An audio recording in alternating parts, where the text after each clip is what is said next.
Assalamualaikum warahmatullahi wabarakatuh. Selamat sore semuanya. Jumpa lagi dengan saya Jutama dari Jalan-Jalan Sepak Bola dari Indonesia. Semoga sehat-sehat semua. Ini di Indonesia nih, di tempat saya ini hujan ya. Dan semoga kita senantiasa diberi kesehatan ya, terhindar dari malah bencana dan segala macamnya. Amin. Oke, kita akan coba ulas sedikit soal perlawanan yang jadi perhatian hampir mungkin semua penyokong bola sepak Malaysia semalam. Karena kita tahu semalam Johor Darul Ta'zim berhasil menewaskan tuan rumah Selangor dengan skor yang sangat-sangat mencolok 0-4 ya. Jadi pekan kelima Liga Super Selangor pun harus dibantai JDT di kandang sendiri ya. Ada beberapa momentum yang menarik dari perlawanan ini dan kita tahu Selangor juga memberikan perlawanan paling tidak sampai separuh masa ataupun half time. Oke, kita coba ulas sedikit dari awal ya. Ini menarik ya karena Coach Tano ya di starting 11, walaupun kita tahu sebelumnya ada rumor bahwa Begson Da Silva sudah pulih ya, tapi di line up itu tak ada nama Begson Da Silva dan Diogo tetap menjadi andalan di tengah performa yang sangat positif dari Diogo, apalagi perlawanan sebelumnya bagaimana asis ataupun kontribusi Diogo yang diberikan. Nah, yang lain itu soal bagaimana di posisi kiri ya, yang sebelumnya kita tahu mungkin banyak yang menduga termasuk saya Corbin Ong akan menjadi starter ya, karena bagaimana kontribusi Corbin Ong di match-match sebelumnya. Tetapi ternyata yang diturunkan oleh Coach Tano adalah Oscar Arribas ya, Oscar Arribas di sisi kiri. Nah, di sini jadi kalau formasinya 4-2-3-1 walaupun kadang 4-4-3 macam itulah ya.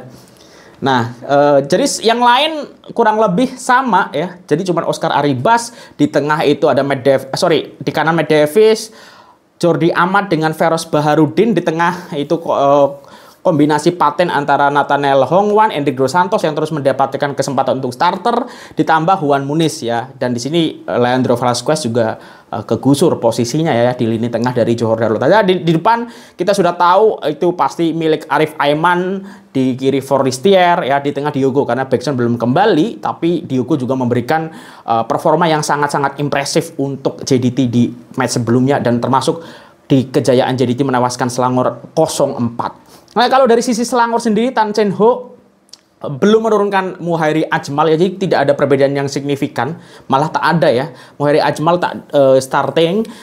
Kita tahu ini player yang cukup menonjol di bawah Selangor musim lepas dan juga di tim nasional Malaysia kemarin, tapi masuk line up tapi tak masuk starter ya. Ya kayaknya mungkin ada prestasi di semasa training, di latihan atau apa, aku tak tahu. Ini player yang masih muda dan punya potensi besar ya. Oke, kalau Selangor formasinya dalam 4-3-3 ya, itu memang formasi yang sering kali dipakai tim-tim untuk era sekarang ya. Dan masih di tengahnya di Brandon Gunn, terus kemudian ada Agiakwara dan juga siapa lagi, ada Nur ya, Nur Al Rawabdeh. Di depan ada Faisal Halim, Aaron De Valle yang cukup dituntut untuk jaringannya, dan juga ada hentetan atau mungkin hentetan di tengah atau di depan gitu ya. Nah, itu menarik ya karena memang di first half ini JDT dan juga Selangor berimbang dalam skor ya. Kita mulai ketika dibuka dengan peluang dari Fernando Forestier ya. Ketika menerima umpan dari Matt Davis kalau tak silap, tapi sepakannya masih di atas gawang Khairul Hazan ya. Kemudian ada peluang kedua Fernando Forestier atau Diogo, aku agak kadang karena dua player ini berebut, tapi kayaknya Forestier ya, ketika menerima umpan dari Juan Muniz ya, dari umpan melengkung, terus sepakannya masih diselamatkan dengan sangat baik oleh Khairul Hazan ya. Itu peluang kedua. Kemudian Khairul Hazan juga ada momentum ketika menyelamatkan tendangan dari Endrick Dos Santos ya, dan itu diselamatkan sangat baik. Nah, sebelum itu juga ada momentum ketika menunjukkan bahwa memang lini tengah Selangor ini cukup bermain apik ya, di mana agak kesukaran untuk JDT di first half untuk menembus lewat tengah. Itu ada momentum ketika Juan Muniz melakukan penetrasi, kemudian bolanya itu diintercept dengan sangat baik oleh kapten dari Selangor yaitu Brandon Gunn, dan Brandon Gunn langsung memberikan kepada Aaron De Valle ya, dan sebenarnya ini momentum yang sangat baik ya, karena posisi transisi JDT, jadi agak karena posisinya mau menyerang terus bola diintercept oleh Brandon Gunn, langsung memberikan serangan frontal. Aaron De Valle mendapatkan perhatian ketika pada fokus Aaron De Valle memberikan kepada Faisal Halim ya. Di situ Faisal Halim mempunyai kesempatan untuk melakukan rembatan, dilakukan rembatan tapi sayang sekali tendangannya masih terlalu lemah dan bisa diantisipasi dengan baik oleh Shihan Hasmi ya. Oke, separuh masa berkedudukan 0-0, kita menunjukkan bahwa Selangor memang berjuang keras ya di babak pertama, begitu juga dengan JDT. Jadi tak ada bola yang mudah lah ketika JDT pun memegang bola, dilakukan pressing, dan sebaliknya macam itu, dan kedudukan memang sama. Walaupun memang kalau kita tengok statistik memang peluangnya lebih banyak dari Johor Darul Ta'zim, tapi secara skor, secara permainan menurut aku cukup berimbang di separuh masa. Nah, inilah kelebihan dari Johor Darul Ta'zim dan juga dibanding dengan Selangor ya. Mungkin karena fasiliti dan segala macam ya, kebugaran dan kedalaman skuad itu, adjustment yang diberikan Tano di babak kedua itu lebih berasa dibandingkan Selangor ya. Mungkin ada keterbatasan juga dari Selangor, walaupun kita sebenarnya juga tahu Selangor juga secara kedalaman tidak terlalu buruk ya, malah oke ya. Kiper aja di bangku simpanan masih ada Somerville, ada nama yang masih di bangku simpanan ya, tadi Muhairi Ajmal, Quentin Chen, itu juga nama-nama yang sudah cukup inilah. Kemudian ada juga Alif Haikal ya, nama-nama di situ, dan ada nama-nama lain, Daniel Asri yang berada di bangku simpanan. Jadi memang ya sebenarnya cukup oke sebenarnya, tapi lebih banyak pilihan dari JDT ya. Di babak kedua, nah ini di menit ke 54 ya, di mana Juan Muniz di sini bekerja sama dengan Diogo, dan Diogo itu memberikan trupas kepada Fernando Forestier. Nah, di sini sebenarnya pemain belakang dari Selangor sempat mengangkat tangan, menganggap itu offside ya, tapi memang kalau aku tengok kayaknya itu tak offside ya, karena Fernando Forestier ketika bola akan diumpan oleh Diogo itu datang dari masih sejajar ataupun di belakang back dari Selangor ya, yaitu Sahrul Nazem. Ketika berhasil lolos, Fernando Forestier melakukan keeping bola, Sahrul Nazem berhasil dilewati, dan disinilah momentum yang menurut aku perbezaan Fernando Forestier daripada perlawanan sebelumnya. Karena di video sebelumnya aku sempat cakap bahwa sebenarnya walaupun walaupun JDT menang 7-1 ketika melawan Kelantan, sebenarnya boleh lebih dari itu, karena ada beberapa momentum ketika Fernando Forestier itu punya kesempatan memberikan umpan ya, probability untuk cetak jaringan itu lebih besar kepada temannya, tapi lebih memilih melakukan rembatan langsung ke gawang, dan itu ditunjukkan perubahan yang sangat baik oleh Fernando Forestier semalam ya. Bagaimana momentum Fernando Forestier ini untuk mencetak gol itu tak dilanjutkan oleh beliau, tapi memberikan umpan kepada Juan Muniz ya. Juan Muniz yang masuk, kemudian Juan Muniz mengelabui penjaga gol dari Selangor yaitu Hairul Hazan ya. 1-0 itu sifat tamak tak ada ya dari Forestier, menunjukkan bahwa beliau ya bagus lah, pokoknya perubahan dibandingkan perlawanan sebelumnya. Respect ya. Ini padahal semua juga pikir kalau itu ketika Fernando Forestier sudah tarik bola ke kanan, itu posisi kegemaran beliau untuk melakukan rembatan ya, tapi dia lebih memilih umpan kepada Juan Muniz dan menjadikan Forestier memberikan hantaran ataupun assist kepada Juan Muniz, dan 1-0 itu jaringan pertama ya. Kemudian jaringan kedua ya. Jaringan kedua adalah lemparan Matt Davis ya, yang Matt Davis kepada Diogo. Nah, Diogo sebetulnya kontrol di dada itu layaknya perlawanan sebelumnya, itu ingin memberikan assist ya, mungkin ya, kepada Juan Muniz yang di dekat situ. Tetapi yang menarik ketika kontrol Juan Muniz lewat bolanya, Diogo langsung memanfaatkan momentum tersebut, langsung melakukan rembatan ataupun syutingan dan menjadi gol cantik untuk JDT dan mengubah kedudukan menjadi 2-0. Lagi-lagi Diogo memberikan kepercayaan yang diberikan oleh Coach Tano bahwa no backson tetap party. 2-0. Berlanjut ya, berlanjut gol ketiga dari Johor Darul Ta'zim ya. Gol ketiga,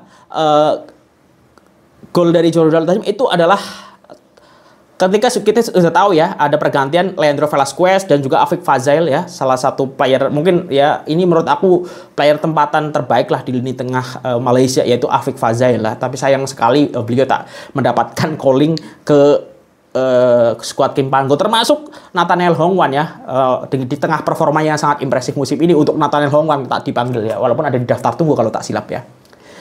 Itu Afik Fazail memberikan true pass ya yang sangat baik kepada Arif Aiman ya. Dan di sini pun nampak apakah offside atau tidak ya, kalau kita tengok kayaknya masih ada sejajar ya.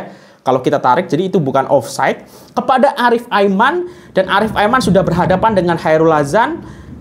Tapi lagi-lagi di sini Arif Aiman menunjukkan bahwa dia juga sudah dewasa, lebih bijak lagi yang mengambil sikap ya. Sebenarnya ada kesempatan juga Arif Aiman untuk mencetak jaringan ya, walaupun sudah berhadapan mungkin secara sudut kecil, tapi boleh jadi itu jadi jaringan.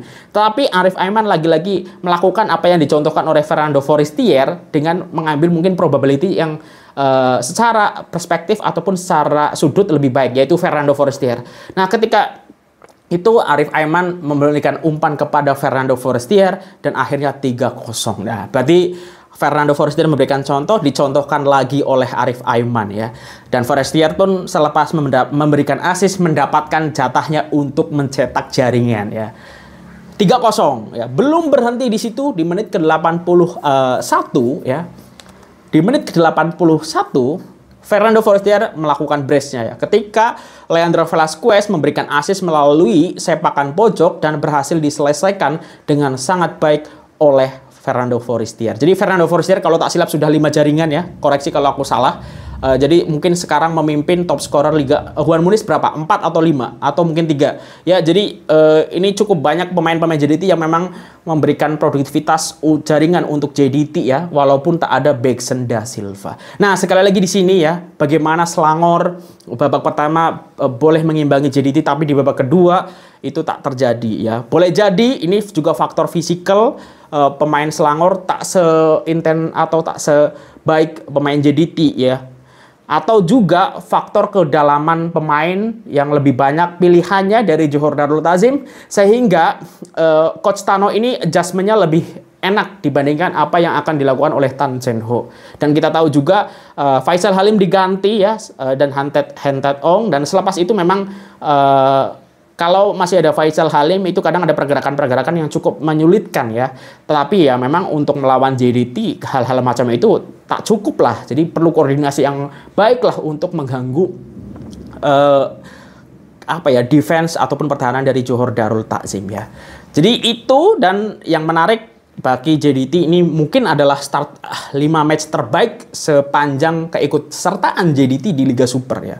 Bayangkan dari 5 kali perlawanan JDT sudah cetak 21 jaringan ya, dan hanya kemasukan 1. Itu kayaknya ini start terbaik sepanjang masa yang dimulai dari Johor Darul Ta'zim. Dan Selangor ini berarti menunjukkan bahwa mereka masih butuh banyak lagi pelajaran untuk memang benar menjadi penjabat JDT, paling nggak mendekati level dari Johor Darul Ta'zim. Bagaimana bermain di kandang dengan dukungan penuh supporter, itu tetap harus kalah dengan skor yang sangat telak, yaitu 0-4.